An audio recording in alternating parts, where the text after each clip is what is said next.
Breast milk കുറവായതുകൊണ്ട് തന്നെ ഒരു 4-ാം മാസമൊക്കെ ആകുമ്പോൾ കുഞ്ഞിന് കുറുക്ക് കൊടുത്തു തുടങ്ങാമോ? ഇല്ലെങ്കിൽ ഏത് മാസത്തിലാണ് കുഞ്ഞിന് കുറുക്ക് കൊടുത്തു തുടങ്ങേണ്ടത്? ആദ്യമായിട്ട് കുഞ്ഞിന് കൊടുക്കേണ്ട ഫുഡ് എന്താണ്? ഒരു ദിവസത്തിൽ എത്ര പ്രാവശ്യം കൊടുക്കണം? എങ്ങനെയാണ് കൊടുക്കേണ്ടത്? ഇങ്ങനെയുള്ള ഒരുപാട് സംശയങ്ങൾ നിങ്ങൾക്കുണ്ടായിരിക്കും. അപ്പോൾ ഇന്ന് അതിനെക്കുറിച്ചാണ് സംസാരിക്കുന്നത്. ഹായ്, വെൽക്കം ടു നിയ ടോക്സ്.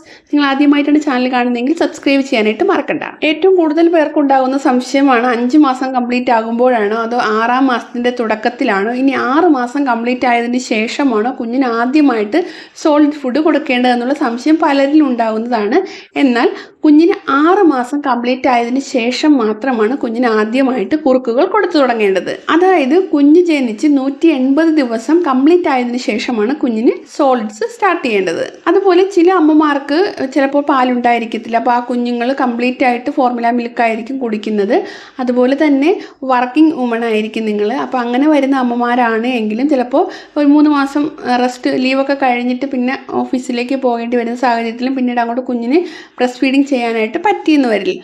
അപ്പോൾ ഇങ്ങനെ വരുന്ന സിറ്റുവേഷനിൽ കുഞ്ഞുങ്ങൾക്ക് 4-ാം മാസം കംപ്ലീറ്റ് ആകുന്നതോട് കൂടിയിട്ട് ചെറിയ രീതിയിൽ കുറുക്കുകൾ കൊടുത്തു തുടങ്ങാറുണ്ട്. പക്ഷേ അത് എപ്പോഴും ഒരു പീഡിയാട്രീഷ്യനോട് ചോദിച്ച് കൺഫേം ആക്കിയതിന് ശേഷമാണ് അവർ കൊടുത്തു തുടങ്ങുന്നത്. അപ്പോൾ നിങ്ങൾക്കും അതുപോലെ ഒരു സിറ്റുവേഷൻ ആണ് എങ്കിൽ നിങ്ങളൊരു പീഡിയാട്രീഷ്യനെ കണ്ട് ഈ ഒരു കാര്യം പറഞ്ഞ് കുഞ്ഞിന് കൊടുത്തു തുടങ്ങാമോ എന്നുള്ള കാര്യം കൺഫേം ചെയ്തതിന് ശേഷം മാത്രം നിങ്ങൾ കൊടുത്തു തുടങ്ങുക. നോർമൽ ആയിട്ടുള്ള ഒരു സാഹചര്യത്തിലൂടെ പോകുന്നവരാണ് എങ്കിൽ കുഞ്ഞ് ജനിച്ച് 180 ദിവസത്തിന് ശേഷം മാത്രം കുഞ്ഞിന് ആദ്യമായിട്ട് കുറുക്ക് കൊടുത്തു തുടങ്ങണം. ഇനി ഒരുപാട് പേർക്ക് അറിയാൻ ആഗ്രഹമുള്ള ഒരു കാര്യമാണ് കുഞ്ഞിന് സോളിഡ് ഫുഡ് സ്റ്റാർട്ട് ചെയ്തതിന് ശേഷം കുഞ്ഞിന് ആദ്യമായിട്ട് കൊടുക്കാൻ പറ്റിയ ഫുഡ് ഏതാണെന്നുള്ളത്. കുഞ്ഞിന് ആദ്യമായിട്ട് കൊടുക്കുന്ന ഒരു നല്ല ഫുഡ് ഏതാണെന്ന് മനസ്സിലാക്കുന്നതിനോടൊപ്പം തന്നെ അത് കൊടുത്താൽ കുഞ്ഞിന് കിട്ടുന്ന ഗുണങ്ങൾ എന്തൊക്കെയാണെന്നും കൂടെ മനസ്സിലാക്കിയിരിക്കുക. കോമൺ ആയിട്ട് കണ്ടുവരുന്നത് റാഗിയിൽ നിന്ന് സ്റ്റാർട്ട് ചെയ്യുന്നത് കാണാറുണ്ട്. അതുപോലെ തന്നെ ചിലരൊക്കെ കായക്കുറുക്ക്, അതായത് കായപ്പൊടിയിൽ കുറുക്കുണ്ടാക്കിയിട്ട് അത് കൊടുത്ത് സ്റ്റാർട്ട് ചെയ്യുന്നത് കാണാറുണ്ട്. പക്ഷേ ഏറ്റവും ബെസ്റ്റ് ആയിട്ടുള്ള ഓപ്ഷൻ എന്ന് പറയുന്നത് ഒരു ഫ്രൂട്ടിൽ നിന്ന് സ്റ്റാർട്ട് ചെയ്യണം. ഇപ്പോൾ ആപ്പിൾ അങ്ങനെയുള്ള കാര്യങ്ങളൊക്കെ ആവിയിൽ വേവിച്ചിട്ട് നല്ല രീതിയിൽ ഉടച്ച്, അതായത് നല്ല രീതിയിൽ പ്യൂരി ആക്കിയിട്ട് കുഞ്ഞുങ്ങൾക്ക് കൊടുക്കാം. ഒരു ഫ്രൂട്ടിൽ നിന്ന് സ്റ്റാർട്ട് ചെയ്യുന്നതാണ് എപ്പോഴും നല്ലത്. കുഞ്ഞുങ്ങൾക്ക് ആ ഫുഡിനോടൊരു ഇൻട്രസ്റ്റ് തോന്നുകയും ഫുഡ് കഴിക്കാനായിട്ട് കുഞ്ഞുങ്ങൾക്ക് കൂടുതൽ താല്പര്യം ഉണ്ടാക്കാനും അതുപോലെ തന്നെ ഫുഡിനോടൊരു ടേസ്റ്റും കാര്യങ്ങളൊക്കെ വരാനും കുഞ്ഞിന് ആരോഗ്യപരമായിട്ട് ഒത്തിരി ബെനിഫിറ്റ് കിട്ടുന്നതായതുകൊണ്ട് തന്നെ ആപ്പിളിൽ നിന്ന് സ്റ്റാർട്ട് ചെയ്യുന്നതായിരിക്കും എപ്പോഴും നല്ലത്. നിങ്ങൾ റാഗിയിൽ നിന്നോ അല്ലെങ്കിൽ കായക്കുറുക്കിൽ നിന്നോ ഒക്കെയാണ് തുടങ്ങുന്നതെങ്കിൽ നമ്മൾ മധുരത്തിന് വേണ്ടിയിട്ട് എക്സ്ട്രാ കൽക്കണ്ടം ഒക്കെ ചേർക്കേണ്ടതായിട്ട് വരും. അപ്പോൾ ഈ ആപ്പിൾ എന്ന് പറയുമ്പോൾ അതിലൊരു മധുരം ഉള്ളത് കൊണ്ട് തന്നെ നമ്മൾ അഡീഷണൽ ആയിട്ട് അതിലേക്ക് ഒന്നും ചേർക്കേണ്ടി വരുന്നില്ല. അപ്പോൾ കുഞ്ഞിന് ഫസ്റ്റായിട്ട് കൊടുക്കാൻ പറ്റിയ ഏറ്റവും നല്ലൊരു ഫുഡ് എന്ന് പറയുന്നത് ആപ്പിൾ ആവിയിൽ വേവിച്ചിട്ട് കൊടുക്കുന്നതാണ് ഏറ്റവും നല്ലത്. ഇനി നിങ്ങൾക്ക് അത് കൊടുക്കാനായിട്ട് പറ്റുന്നില്ല എങ്കിൽ നല്ലൊരു ബെസ്റ്റ് ഓപ്ഷൻ എന്ന് പറയുന്നത് റാഗിയാണ്. റാഗി എന്ന് പറയുന്നത് ധാന്യങ്ങളിൽ വെച്ച് ഏറ്റവും കൂടുതൽ കാൽസ്യം അടങ്ങിയിട്ടുള്ള ഒന്നാണ്.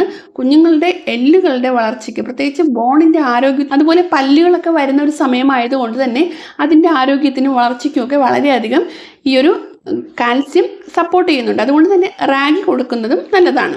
റാഗിയിൽ ഫൈബർ, പ്രോട്ടീൻ, അയൺ, കാൽസ്യം എന്നിവ അടങ്ങിയിട്ടുള്ളത് കൊണ്ട് തന്നെ കുഞ്ഞിൻ്റെ ഓവറോൾ ഡെവലപ്മെൻറ്റിന് ഇത് വളരെയധികം ഹെൽപ്പ് ചെയ്യുന്ന ഒരുപാട് പോഷകങ്ങൾ ഇതിൽ നിന്ന് തന്നെ ലഭിക്കുന്നുണ്ട്.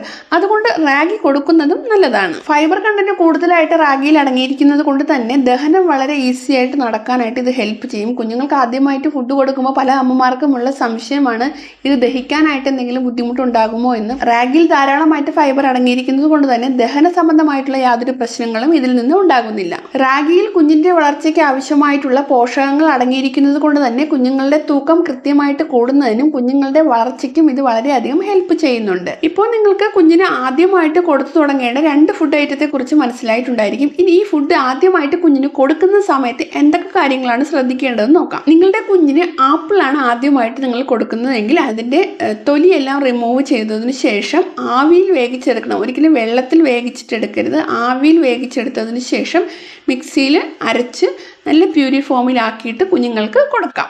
ഇനി റാഗിയാണ് നിങ്ങൾ കൊടുക്കുന്നതെങ്കിൽ നല്ല രീതിയിൽ റാഗി കഴുകി ഉണക്കിയതിന് ശേഷം നല്ല രീതിയിൽ പൊടിച്ചതിന് ശേഷം അരിക്കുക. അതിനുശേഷം അത് കിട്ടുന്നതിന് വീണ്ടും പൊടിക്കണം.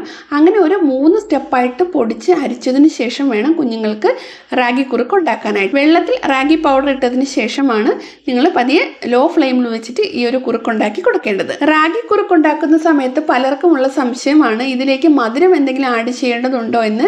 1 വയസ്സിന് താഴെയുള്ള കുഞ്ഞുങ്ങൾക്ക് പഞ്ചസാര ചേർക്കാനായിട്ട് പാടില്ല. അതിന് പകരം പനം കൽക്കണ്ട് വെള്ളത്തിൽ ലയിപ്പിച്ച് അരിച്ചെടുത്തതിന് ശേഷം അത് ഈ കുറുക്കിൽ ചേർത്തിട്ട് കുറുക്കുണ്ടാക്കിയിട്ട് കുഞ്ഞുങ്ങൾക്ക് കൊടുക്കാം. ഒരിക്കലും ഡയറക്റ്റ് ആയിട്ട് പനം കൽക്കണ്ട് റാഗിയിൽ ഇട്ടതിന് ശേഷം അങ്ങനെ കുറുക്കുണ്ടാക്കി കൊടുക്കാനായിട്ട് പാടില്ല. അതിൽ ഒരുപാട് മണ്ണും കല്ലും ഒക്കെ ഉണ്ടായിരിക്കും. അതുകൊണ്ട് തന്നെ ഇത് പ്രത്യേകം വെള്ളത്തിൽ ലയിപ്പിച്ച്, അതായത് ചൂട് വെള്ളത്തിൽ പനം കൽക്കണ്ട് ഇട്ടതിന് ശേഷം നല്ല രീതിയിൽ ലയിപ്പിച്ചിട്ട് അരിച്ചെടുത്ത് കുറുക്കിൽ ചേർത്ത് കൊടുക്കുക. കുഞ്ഞുങ്ങളുടെ കുറുക്കിൽ വളരെ കുറച്ച് മാത്രം മധുരം ചേർത്ത് വേണം കൊടുക്കാൻ വേണ്ടിയിട്ട്. ഇനി കുറുക്കിന്റെ പരുവം എന്ന് പറയുന്നത് നിങ്ങൾ സ്പൂണിൽ കോരിയിട്ട് ഇങ്ങനെ ചരിക്കുന്ന സമയത്ത് ഒഴുകി വരുന്ന ആ ഒരു പരുവത്തിലായിരിക്കണം. ഒരുപാട് കട്ടി കൂടാനും പാടില്ല, തീരെ ലൂസായിട്ട് വെള്ളം പോലെയും കൊടുക്കാനായിട്ട് പാടില്ല. രണ്ടാമതായിട്ട് ശ്രദ്ധിക്കേണ്ട വളരെ പ്രധാനപ്പെട്ട ഒരു കാര്യം എന്ന് പറയുന്നത്, കുഞ്ഞുങ്ങൾക്ക് കുറുക്ക് കൊടുക്കുന്ന സമയത്ത് ഒരിക്കലും കുഞ്ഞുങ്ങളെ കിടത്തിക്കൊണ്ട് കുറുക്ക് കൊടുക്കാനായിട്ട് പാടില്ല. കുഞ്ഞുങ്ങളെ എപ്പോഴും ഇരുത്തി വേണം കുറുക്കുകൾ കൊടുക്കാൻ വേണ്ടിയിട്ട്. കുഞ്ഞുങ്ങൾക്ക് ആദ്യമായിട്ട് ഫുഡ് കൊടുക്കുന്ന സമയത്ത് വളരെ ചെറിയ ക്വാണ്ടിറ്റിയിൽ മാത്രം കൊടുക്കുക. കാരണം അവരുടെ വയറെന്ന് പറഞ്ഞാൽ വളരെ കുഞ്ഞാണ്. അപ്പോൾ ഒരുപാട് ക്വാണ്ടിറ്റി അവർക്ക് കഴിക്കാനായിട്ട് പറ്റത്തില്ല. ചിലപ്പോൾ 1 സ്പൂണോ 1.5 സ്പൂണോ ഒക്കെ അവർ കഴിച്ചു എന്ന് വരത്തുള്ളൂ. വളരെ ചെറിയ ക്വാണ്ടിറ്റിയിലാണ് ആദ്യം നിങ്ങൾ കൊടുക്കേണ്ടത്. കൊടുക്കുമ്പോൾ എപ്പോഴും ശ്രദ്ധിക്കേണ്ടത് പകൽ സമയത്ത് കൊടുക്കുക. രാവിലെ കുഞ്ഞിനെ കുളിപ്പിച്ചതിന് ശേഷം ഒരു 10-11 മണിയൊക്കെ ആവുന്ന ആ ഒരു സമയത്ത് കൊടുക്കുന്നതാണ് ഏറ്റവും നല്ലത്. രാത്രി സമയങ്ങളിലാണ് നിങ്ങൾ കുഞ്ഞിന് ഫുഡ് കൊടുക്കുന്നതെങ്കിൽ ദഹിക്കാനായിട്ട് ബുദ്ധിമുട്ടുണ്ടായിരിക്കും. അത് കുഞ്ഞുങ്ങൾക്ക് കൂടുതലായിട്ട് അസ്വസ്ഥത ഉണ്ടാക്കുകയും ഈ ഒരു ഫുഡ് ദഹിക്കാനായിട്ട് കൂടുതലായിട്ട് ബുദ്ധിമുട്ടുണ്ടാക്കുകയും ചെയ്യുന്നു. അതായത് ഡേ ടൈമിലാണ് നിങ്ങൾ കൊടുക്കുന്നതെങ്കിൽ കുഞ്ഞ് കുറച്ചുകൂടെ ആക്റ്റീവായിരിക്കുന്നത് കൊണ്ട് തന്നെ വേഗത്തിൽ ദഹിക്കുകയും അത് അവർക്ക് മറ്റ് ബുദ്ധിമുട്ടുകളൊന്നും ഉണ്ടാക്കുന്നുമില്ല. അതുപോലെ തന്നെ നിങ്ങൾ ശ്രദ്ധിക്കേണ്ട മറ്റൊരു കാര്യം, കുഞ്ഞുങ്ങൾക്ക് നിങ്ങൾ ഫീഡ് ചെയ്തതിന് ശേഷം ഉടനെയായിട്ട് കുറുക്ക് കൊടുക്കാനായിട്ട് പാടില്ല. മിനിമം 2 മണിക്കൂർ ഗ്യാപ്പ് ഇട്ട് വേണം നിങ്ങൾ കൊടുക്കാൻ വേണ്ടിയിട്ട്. അതായത് നിങ്ങൾ കുഞ്ഞിനെ ഇപ്പോൾ പാല് കൊടുത്തിട്ടേ ഉള്ളൂ. ഇപ്പോൾ ബ്രസ്റ്റ് മിൽക്ക് കുടിക്കുന്ന കുഞ്ഞുങ്ങളാണെങ്കിൽ നിങ്ങൾ പാല് കൊടുത്ത് ഉടനെയായിട്ട് കുഞ്ഞുങ്ങൾക്ക് കുറുക്ക് കൊടുക്കാനായിട്ട് പാടില്ല. ഒരു 2 മണിക്കൂറിന് ശേഷം കുറുക്കുകൾ കൊടുക്കുക. ഞാൻ നേരത്തെ പറഞ്ഞതുപോലെ കുഞ്ഞുങ്ങൾ ആദ്യം ഫുഡ് കഴിക്കുന്ന സമയത്ത് വളരെ കുറച്ച് ക്വാണ്ടിറ്റിയിൽ മാത്രമേ കഴിക്കത്തുള്ളൂ. പിന്നെ ഓരോ ദിവസം കഴിയുന്തോറും ഇതിൻ്റെ ക്വാണ്ടിറ്റി കൂട്ടാനായിട്ട് നിങ്ങൾ ശ്രമിക്കണം. അതായത് ആദ്യത്തെ ഒരു ദിവസം നിങ്ങളുടെ കുഞ്ഞ് 1-1.5 സ്പൂണോ മാത്രമേ കഴിച്ചിട്ടുള്ളെങ്കിൽ അടുത്ത ദിവസം കുറച്ചുകൂടെ ക്വാണ്ടിറ്റി കൂട്ടിക്കൊടുക്കാനായിട്ട് ശ്രമിക്കുക. പിന്നെ ശ്രദ്ധിക്കേണ്ട ഒരു കാര്യം, ഏതൊരു ഫുഡും ആദ്യം കൊടുത്തു തുടങ്ങുമ്പോൾ നിങ്ങൾ ശ്രദ്ധിക്കേണ്ട ഒരു കാര്യം, ആദ്യം 3 ദിവസം ആ ഒരു ഫുഡ് ട്രയലായിട്ട് വേണം കൊടുക്കാൻ വേണ്ടിയിട്ട്. കുഞ്ഞിന് എന്തെങ്കിലും ഇൻഫെക്ഷനോ കാര്യങ്ങളോ വരുന്നുണ്ടോ എന്ന് നോക്കുക. സ്കിൻ അലർജീസോ അങ്ങനെ എന്തെങ്കിലും വരുന്നുണ്ടോ എന്ന് നോക്കുക. അത് ഏതൊരു ഫുഡ് കൊടുത്താലും 3 ദിവസം ട്രയലായിട്ട് തന്നെ നിങ്ങൾ കൊടുക്കണം. മറ്റ് പ്രശ്നങ്ങളൊന്നും ഇല്ല, കുഞ്ഞ് ഓക്കെ ആണ് എങ്കിൽ നിങ്ങൾ കണ്ടിന്യൂസ് ആയിട്ട് കൊടുത്തു തുടങ്ങണം. കുഞ്ഞിന് ഫുഡ് കൊടുക്കാൻ തുടങ്ങി ആദ്യത്തെ ഒരാഴ്ച വരെ ഒരു നേരം മാത്രം നിങ്ങളുടെ കുഞ്ഞിന് ഈ ഒരു കുറുക്കുകൾ കൊടുക്കുക. അതും ഒരു ഫുഡ് മാത്രം കൊടുത്താലും മതി. അതിനുശേഷം നെക്സ്റ്റ് ആഴ്ച ആകുമ്പോഴേക്കും ഇത് 2 നേരം ആക്കിയിട്ട് നിങ്ങൾക്ക് കൊടുക്കാം. അതുപോലെ പുതിയ ഏതെങ്കിലും ഒരു ഫുഡ് നമുക്ക് ഇൻട്രൊഡ്യൂസ് ചെയ്യാവുന്നതാണ്. പുതിയ ഫുഡ് ഇൻട്രൊഡ്യൂസ് ചെയ്യുമ്പോൾ ശ്രദ്ധിക്കേണ്ടത്, നിങ്ങൾ ഏതൊരു ഫുഡ് പുതുതായിട്ട് കൊടുത്താലും അത് രാവിലെ കൊടുക്കാനായിട്ട് ശ്രമിക്കണം. ഞാൻ നേരത്തെ പറഞ്ഞതുപോലെ അത് കുഞ്ഞുങ്ങളെ ഒബ്സർവ് ചെയ്യാനും കുഞ്ഞുങ്ങൾക്ക് ആ ഒരു ഫുഡ് വേഗത്തിൽ ദഹിക്കണമെന്നുണ്ടെങ്കിലും രാവിലെ കൊടുക്കണം. കാരണം കുഞ്ഞിന് പരിചയമില്ലാത്തൊരു ഫുഡ് കൊടുക്കുന്ന സമയത്ത് അത് രാവിലെ കൊടുത്തു കഴിഞ്ഞാൽ കുഞ്ഞ് ആക്റ്റീവായിരിക്കുന്നത് കൊണ്ട് തന്നെ അത് വേഗത്തിൽ ദഹിച്ച് കിട്ടും. ഇനി നിങ്ങൾ തുടക്കത്തിൽ കൊടുത്തു തുടങ്ങിയ ആ ഒരു ഫുഡ് നിങ്ങൾക്ക് വൈകുന്നേരം കൊടുക്കാം. അത് കുഞ്ഞ് കഴിച്ചിട്ടുണ്ട്, കുഞ്ഞിൻ്റെ ശരീരം അതിനോട് ഓക്കെയാണ്. അപ്പോൾ അതുകൊണ്ട് തന്നെ അത് വേഗത്തിൽ ദഹിക്കാനായിട്ട് എളുപ്പമായിരിക്കും കുഞ്ഞിന്. പക്ഷേ പുതിയൊരു ഫുഡ് കൊടുക്കുമ്പോൾ അതെപ്പോഴും രാവിലെ കൊടുക്കുക. കുഞ്ഞിന് പുതിയൊരു ഫുഡ് കൊടുക്കുന്ന സമയത്ത് ആ ഫുഡിനോട് എന്തെങ്കിലും അലർജി ഉണ്ടോ എന്നുള്ള കാര്യവും നിങ്ങൾ ശ്രദ്ധിക്കണം. അപ്പോൾ ഇന്നത്തെ വീഡിയോയിൽ കുഞ്ഞുങ്ങൾക്ക് ഫുഡ് കൊടുക്കുമ്പോൾ എന്തൊക്കെ കാര്യങ്ങൾ ശ്രദ്ധിക്കണമെന്നും എപ്പോഴാണ് ഫുഡ് കൊടുത്തു തുടങ്ങേണ്ടതെന്നും ഏത് ഫുഡാണ് ആദ്യം കൊടുക്കാനായിട്ട് ഏറ്റവും ബെസ്റ്റ് എന്നുമാണ് പറഞ്ഞത്. ഈ ഒരു വീഡിയോ നിങ്ങൾക്ക് യൂസ്ഫുൾ ആയിട്ടുണ്ടെങ്കിൽ ലൈക്ക് ചെയ്യാനും ഷെയർ ചെയ്യാനും സബ്സ്ക്രൈബ് ചെയ്യാനും മറക്കണ്ട. നെക്സ്റ്റ് പുതിയൊരു വീഡിയോയുമായിട്ട് അടുത്ത ദിവസം കാണാം. താങ്ക്